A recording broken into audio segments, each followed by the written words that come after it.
Le monde connaît de grandes mutations entre alliances politiques et blocs économiques qui se forgent.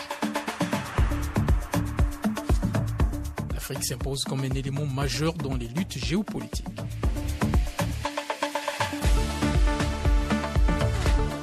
Le monde vu d'Afrique. Le monde vu d'Afrique. Une émission présentée par Leila Gartal et Mokran Ait Warabi sur les ondes d'Ifrica FM.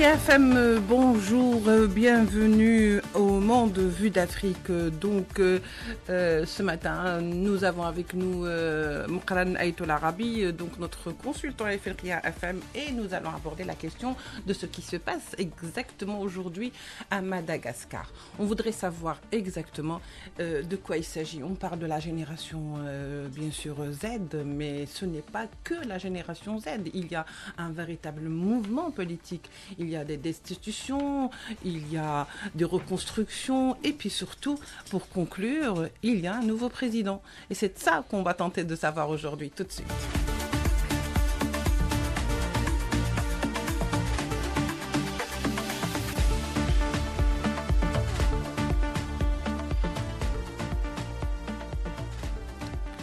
Mokran Ait Warabi, alors depuis 2 semaines déjà, on ne parle que de Madagascar, on ouvre les chaînes de télévision, on trouve le sujet peut-être souvent à la une, on consulte sur les réseaux sociaux, c'est la même chose.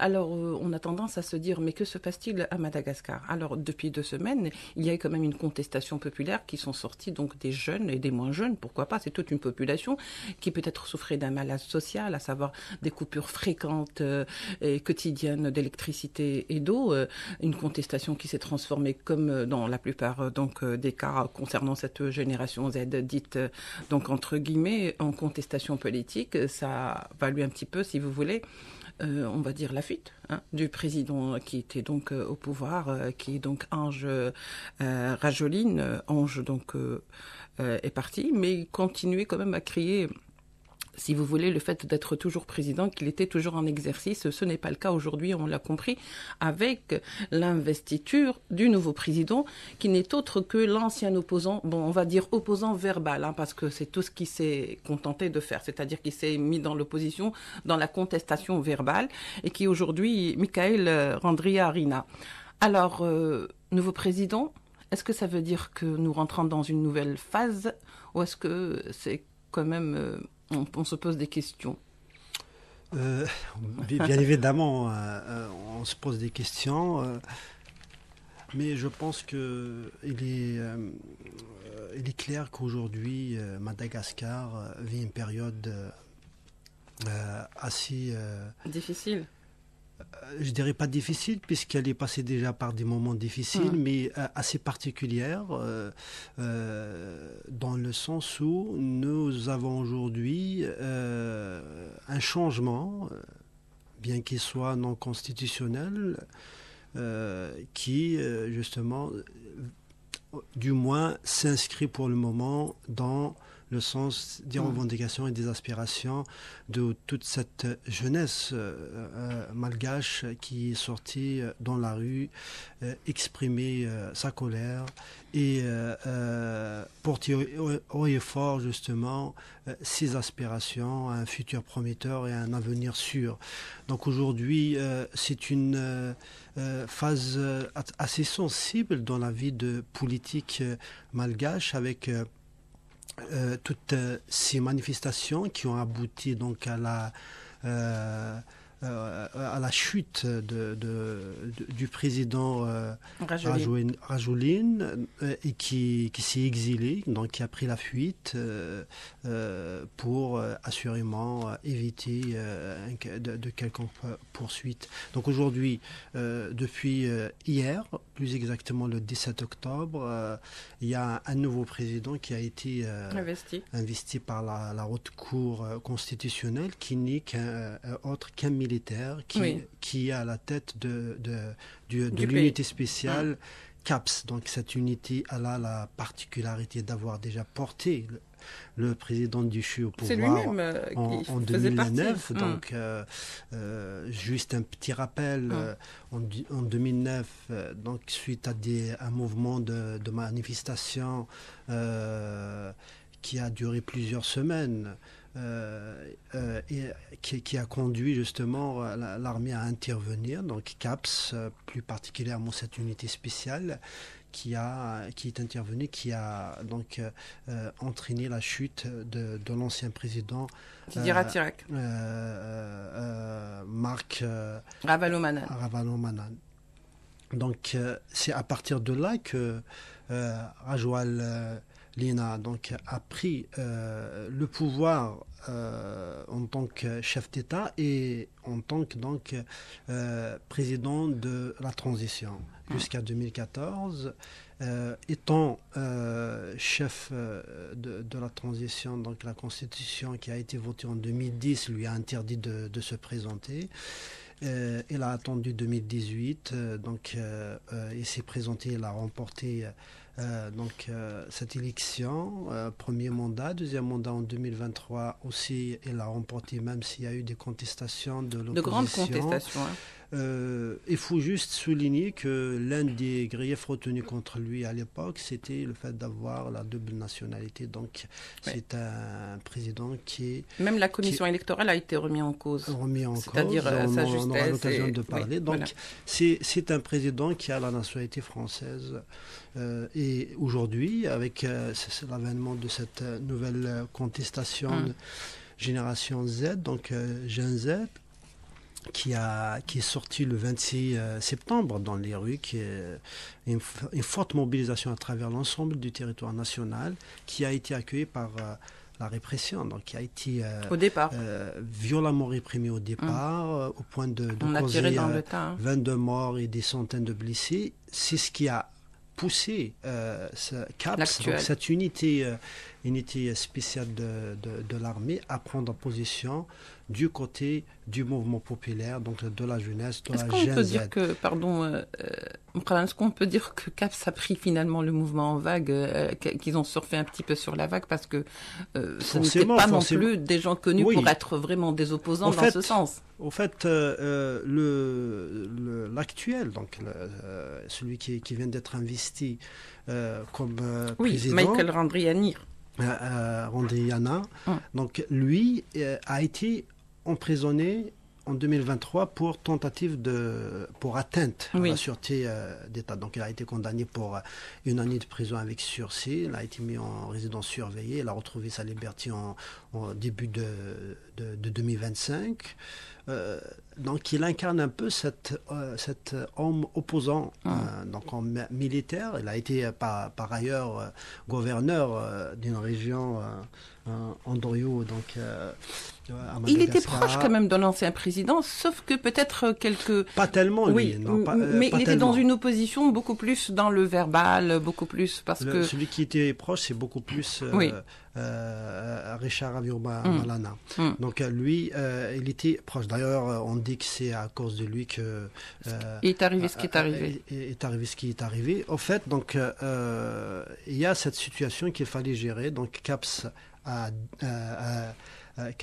donc, a décidé justement de prendre position du côté du mouvement populaire, de la population, ce qui a donc penché la balance en sa faveur d'ailleurs. En sa faveur, parce qu'il a pris une position assez rapidement. Il a compris qu'on ne pouvait pas continuer de cette manière parce qu'il y aurait ça eu pouvait dégénérer. Donc aujourd'hui, l'institution militaire, encore une fois, se retrouve face à une situation de faillite politique qu'elle doit gérer. Donc aujourd'hui, je ne pense pas que c'est un choix, mais c'est une exigence de la situation du moment, parce que quand on a comme ça des masses populaires qui sont dans la rue, qui apportent des revendications légitimes, on aura l'occasion d'en parler, donc automatiquement, pour ramener la stabilité la sérénité et apaiser un peu les esprits, et il fallait surtout l'intervention éviter de le pire. militaires. Pourquoi? Parce qu'on a des institutions politiques fragiles qui sont incapables de prendre la situation. Et on a aussi la faillite politique, des hommes politiques qui n'ont pas su justement maintenir ou entretenir des liens avec la population pour qu'ils puissent gérer ce genre de situation de tension. Tout à fait. Alors c'est vrai que bon, on va se dire, on va peut-être revenir un petit peu marche arrière et puis revenir vers l'actuelle donc investiture. Il a été investi, il avait promis ou il a promis que il travaillerait, donc je reprends sa citation, je travaillerai donc avec tous la main dans la main pour élaborer une belle constitution, c'est ce qu'il a dit. Alors est-ce que nous sommes face à une phase nouvelle ou un nouveau chapitre où la contestation s'est éloignée et que la génération Z, disons, s'est apaisée avec cet appel? Est-ce qu'on est réellement dans cette phase ou est-ce que le risque, il existe? Bon, apaisé, je pense que la situation, le calme est en train de revenu. revenir petit à petit à travers le pays. Et que il a rencontré le représentant de lors de Génération Z. l'investiture, les représentants, une délégation de Génération Z a assisté à l'investiture du colonel Michael Radio Nirina. Bon, ne comptez pas sur moi pour vous aider.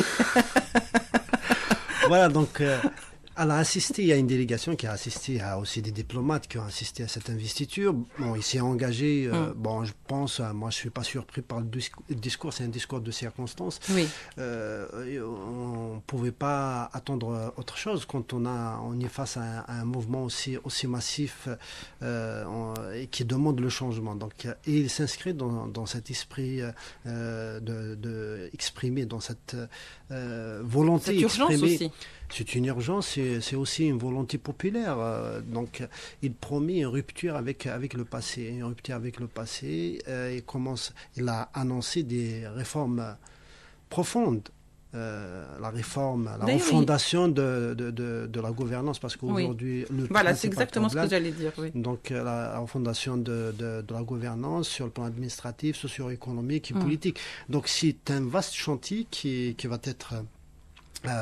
ouvert prochainement avec l'installation notamment du conseil de transition qui va mener avec la nomination d'un gouvernement aussi, parce qu'il a annoncé aussi la nomination du gouvernement. Il a annoncé aussi la durée de transition qui est l'organisation des élections dans une période allant de 18 à 24 mois. Donc à peu près on a une idée sur ce qu'il compte faire, donc c'est déjà un point par rapport à ce que... Il dit qu'il va en découdre avec le système de corruption.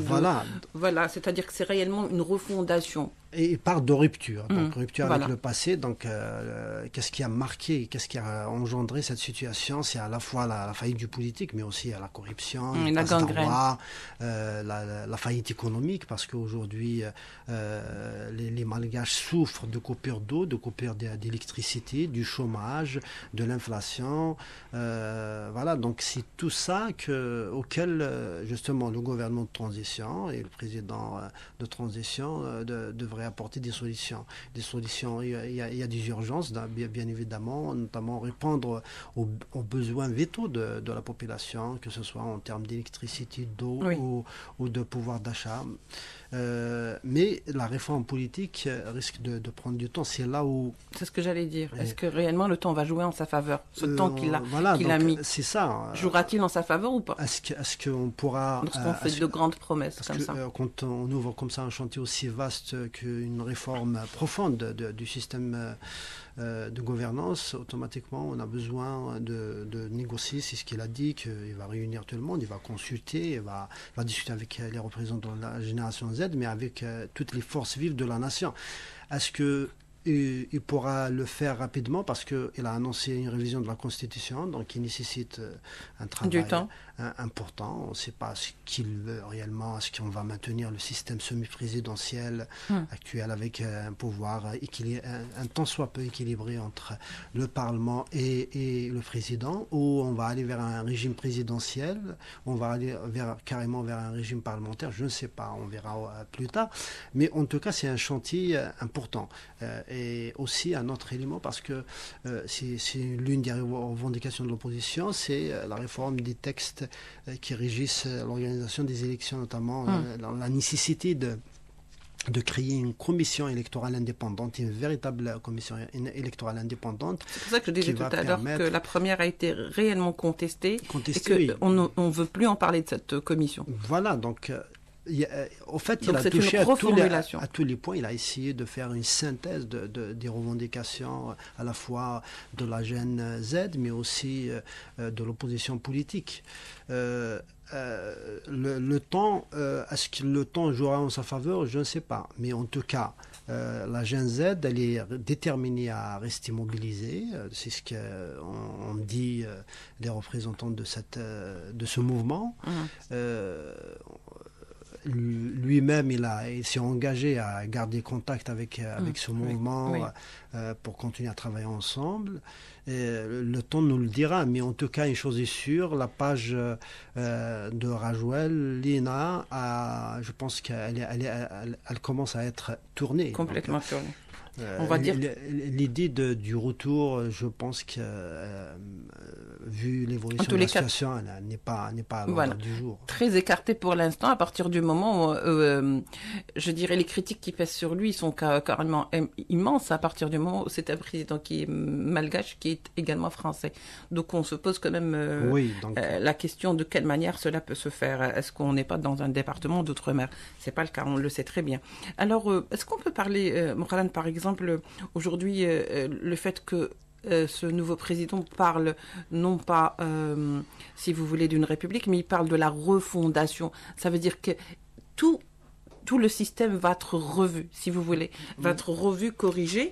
Mais ce qui est bien, c'est qu'il, je sais pas, mais en tous les cas, on ne sent pas, si vous voulez, ce zèle. Il parle avec beaucoup de précautions et il dit que cette présidence sera placée sous le signe de la sobriété. Ça veut tout dire. Ça veut dire qu'on ne va pas quand même se dire qu'il y a le grand changement, donc on y va. Il faut y aller doucement, étant donné que la situation socio-économique du pays ne permet pas justement d'aller dans le zèle ou de faire dans le zèle. Effectivement, je pense qu'il est conscient de la lourdeur, de la difficulté de la mission à laquelle il doit faire face. Donc c'est cette lourde tâche qu'il attend, qui est de faire face à des urgences. Les urgences, notamment sur le plan socio-économique, parce que c'est ce qui a fait que ce mouvement populaire est né, et cette jeune génération, justement génération Z, est sortie dans la rue. Effectivement, c'est des défis importants auxquels il doit faire face, notamment sur le plan socio-économique, et placer cette transition sous le sceau de la sobriété, je pense que c'est l'exigence du moment. On ne peut pas faire autrement, surtout que il n'y a pas vraiment de choix qui se pose. Il n'y a pas de choix on n'a pas le choix, en fait. Oui. C'est un pays qui est aujourd'hui, en termes très endetté. D'indice de développement humain, il est inscrit à la 177e place. Donc la pauvreté touche 80% de la population malgache, donc qui est quand même, c'est une population d'une trentaine de millions d'habitants. On peut dire qu'ils survivent pour la plupart grâce aux bailleurs de fonds. Aux bailleurs de fonds. Tout à fait. D'ailleurs, l'un des freins au développement du pays, c'est cette lourde dette. Oui. Avec son service qui pèse sur le budget de l'État. La situation socio-économique est très difficile. On voit qu'il y a un déficit de la balance commerciale, il y a moins d'exportation. Le Madagascar est connu pour ses ressources naturelles diversifiées importantes. C'est un pays qui est premier exportateur de vanille, premier exportateur de clous de girofle. Il a des minerais assez importantes. Et c'était un grand producteur de riz, mais le secteur agricole est affecté par les aléas climatiques, par les changements climatiques. Le secteur minier est affecté par la corruption, donc qui profite moins donc, à la population. Les indicateurs macroéconomiques les voyants sont rouges, l'inflation elle est à 8%. Paradoxalement, la croissance elle est bonne. Mine de rien, elle est de 4,2%, mais elle ne profite pas vraiment à la population puisqu'il y a 80% de la population. Donc on est là face à un pays qui a une gouvernance, donc une politique antisociale. Donc c'est pas comme par exemple un État comme l'Algérie qui consacre beaucoup d'argent aux transferts sociaux. Donc c'est un État social par excellence. Madagascar, non, on n'est pas dans ce cas de figure, même s'il y a des ressources naturelles. Les circuits de corruption font que cette ressource profite moins à la population. Donc c'est à tout ça que le nouveau dirigeant donc, du pays, le nouveau homme fort, puisqu'il a aujourd'hui quand même le soutien de ce mouvement, puisqu'il est là, même s'il est... il semble lui faire confiance quelque part. Oui, ils l'ont dit, ils lui font confiance pour le moment, ils verront, ils vont rester vigilants, mais il a quand même le soutien de la rue, puisqu'il a su prendre position au bon moment du côté des manifestants. Oui, alors on peut poser la question, finalement, est-ce que... il s'agit depuis le début donc de ce mouvement et puis toutes les conséquences ou les répercussions sur le plan politique qui donc en ont découlé. Est-ce qu'il s'agit d'une destitution? Est-ce qu'il s'agit d'un coup d'État? Il ne faut pas avoir peur des mots quelque part. Ou est-ce qu'il s'agit d'une confiscation finalement? Est-ce qu'on a l'impression? En fait, c'est une destitution. Bon, on peut parler de coup d'État, bien évidemment. C'est un changement. Moi, je l'appelle un changement inconstitutionnel, c'est la Haute Cour qui a prononcé la destitution a été elle a été votée aussi par l'Assemblée nationale. Mais une chose est sûre, c'est une destitution qui intervient après un vaste mouvement de contestation qui a été violemment réprimé. Donc il y a cet élément essentiel. Au fait, on n'assiste pas, il n'y a pas eu de prise d'assaut du palais présidentiel. C'est pas dans la violence. Il y a un mouvement populaire qui est dans la rue, qui a occupé la rue pendant, on est presque à 3 semaines maintenant, donc pendant une dizaine de jours, qui a poussé donc le président, donc au lieu d'ouvrir le dialogue, la concertation avec les représentants, essayer d'apaiser, il a préféré la manière forte, qui a conduit à cette situation, donc qui l'a conduit donc à une situation où il était contraint de fuir le pays. Voilà.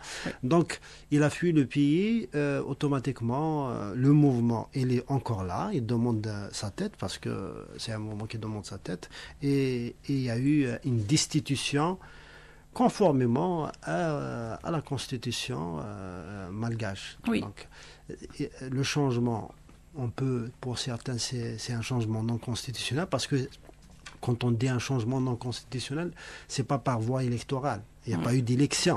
L'investiture. Il y a eu farce quelque part. Voilà, donc on reste dans. D'ailleurs, Madagascar est suspendu de l'Union africaine parce que quand il y a un changement inconstitutionnel, non constitutionnel, automatiquement, le pays est suspendu de cette organisation panafricaine.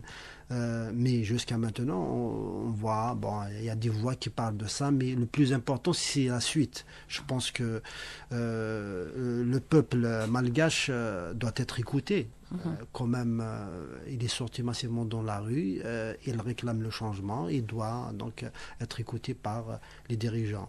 Aujourd'hui, donc on a les militaires qui ont décidé de prendre en main la situation avec une feuille de route plus ou moins claire, avec des échéances, avec une limitation dans le temps, espérant que cette date soit respectée, cette transition soit menée jusqu'au bout durant cette période des 24 mois et que les réformes promises soient réalisées.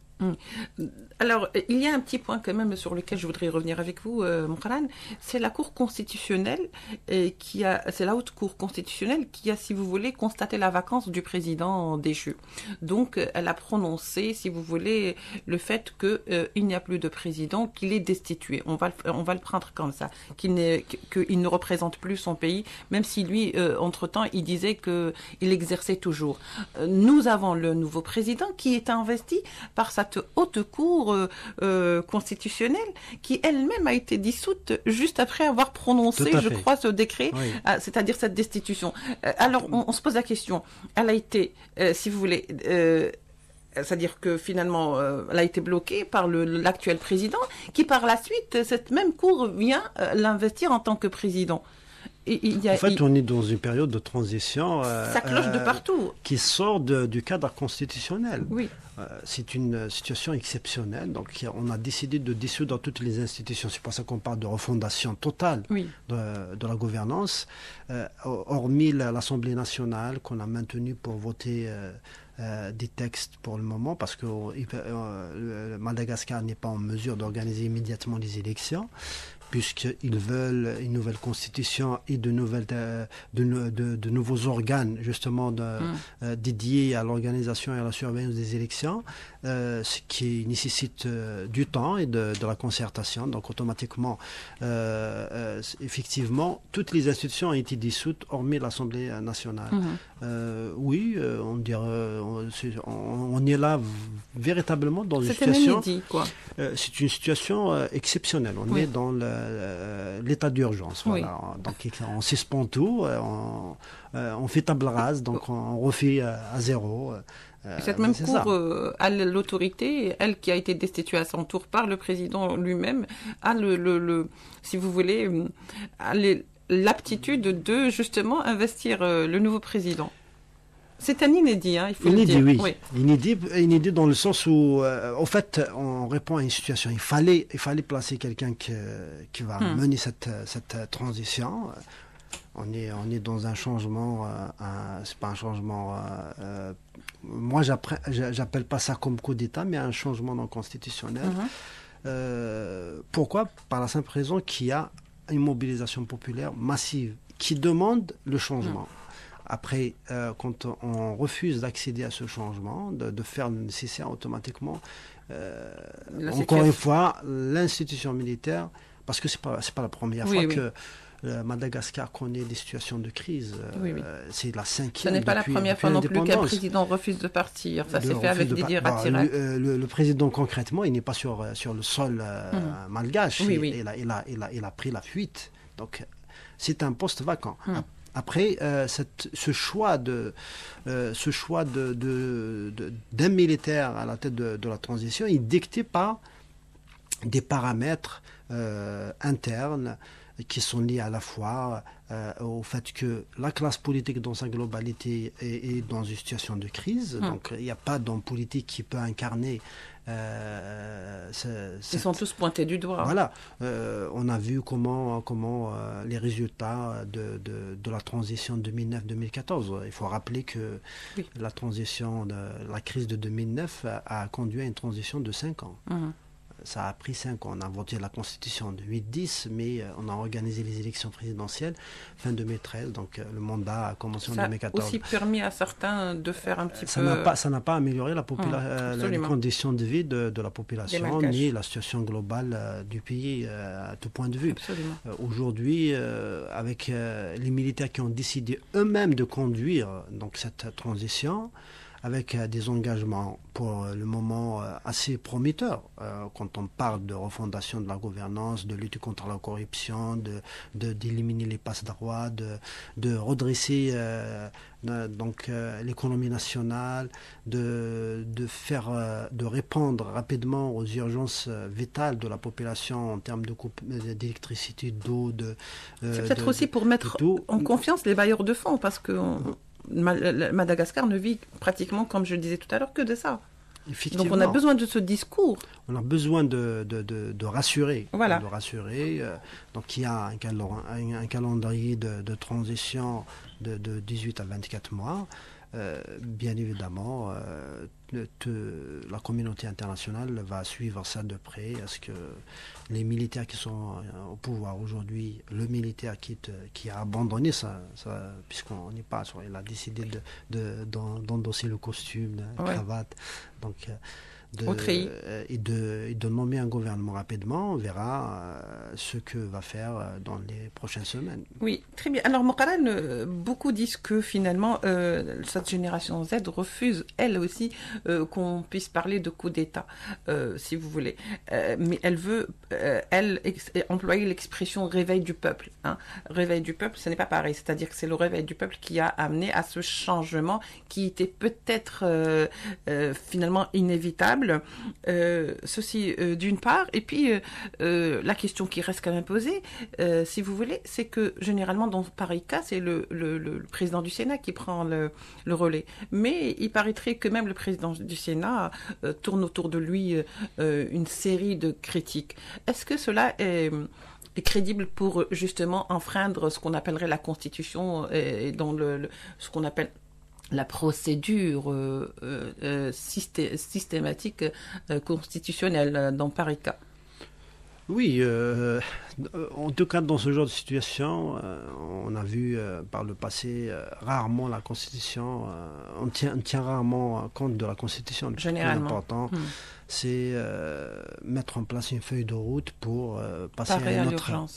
Pareil à l'urgence et passer à autre chose, parce que si en général, si on reste dans le cadre constitutionnel, normalement on est bien outillé pour aller vers le changement. Il y a des pays qui le font parce qu'ils ont des institutions qui sont capables justement de mener ce travail solide, qui peuvent justement préparer ça. Donc on n'a pas besoin d'aller vers un changement aussi radical, brutal.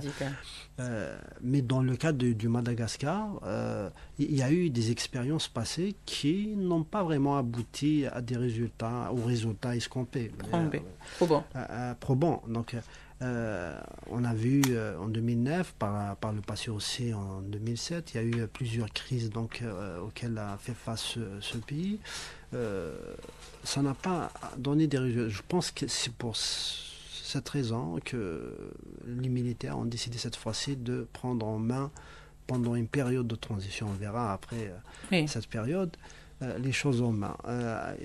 En parlant des aspects liés à la Constitution, bien évidemment, ça n'a pas été fait selon les règles constitutionnelles. C'est pour ça qu'on parle d'un changement non constitutionnel. Non constitutionnel de bout en bout, alors. De bout en bout. Mais quand on voit comment cette investiture a été accueillie par la Gen Z qui était à l'origine de ce mouvement, donc c'est le choix aussi de cette jeunesse qui est sortie, la voix du peuple. Donc on ne peut pas être contre la volonté du peuple. Le peuple a accepté d'aller sur cette voie, et on laisse le peuple suivre sa volonté. Oui. Alors, juste pour conclure en quelques minutes, alors il ne nous reste pas beaucoup de temps, Mokaran, il y a eu des réactions quand même des États-Unis, celle de l'ONU et celle de l'Union africaine, qui donc, comme vous disiez tout à l'heure, à partir du moment où on est dans l'inconstitutionnalité, donc on n'est plus membre de l'UA, et il y a l'ONU ici qui appelle, autant que les États-Unis, au retour très rapide à la normalité, mais il y a aussi la France qui appelle un retour à la constitutionnalité. C'est un peu... Oui, au fait, le Madagascar... Je trouve pas le mot. Le Madagascar incarne un peu cette image d'un régime, je parle du régime passé, donc sous tutelle. Donc on voit la même mise de la France. Le président déchu a été exfiltré par la France. Un citoyen français, au fait. C'est un citoyen français. Donc automatiquement, là la France a fait face à une situation, à un mouvement, je ne dirais pas que c'est un mouvement révolutionnaire, mais c'est un mouvement qui porte des revendications de changement profond. Il y a un aspect d'illégalité dans ce qui se passe par rapport à ce que fait la France aujourd'hui? Oui, la France soutient ses intérêts. Elle ne cherche pas à soutenir un processus démocratique. Quand ses intérêts sont bien préservés, même si on est dans un cadre non constitutionnel. Donc on vient sauver son soldat. On se limite à des condamnations de principe, c'est tout. Mais la réalité du terrain, on voit qu'un pays qui est 65 ans après son indépendance, dans quelle situation se trouve, alors que la France a beaucoup d'intérêt dans ce pays depuis l'indépendance. Donc elle a toujours accompagné des dirigeants qui ont mené des politiques favorisant les entreprises françaises, les intérêts français sur place et tout. Pour les autres, l'Union africaine, c'est une position de principe. Il faut l'Union africaine constante, une position constante. Quand il y a un changement non constitutionnel, donc qui n'est pas passé par des élections, automatiquement on suspend le pays pour l'inciter à ne pas rester dans cette situation. Fait. Sinon, ça encouragerait tout le monde à le faire. Mais l'Union africaine accompagne toujours le pays en question dans sa transition pour retour à la normalité dans le plus bref délai. Voilà. Merci beaucoup, Moukhara Naït Larbi. Je rappelle que vous êtes notre consultant à FLRIA FM. Vous êtes également analyste politique spécialisé dans les questions africaines. Merci à vous de nous avoir suivis. On se retrouvera certainement, si Dieu le veut, la semaine prochaine pour un nouveau numéro de Monde Vue d'Afrique.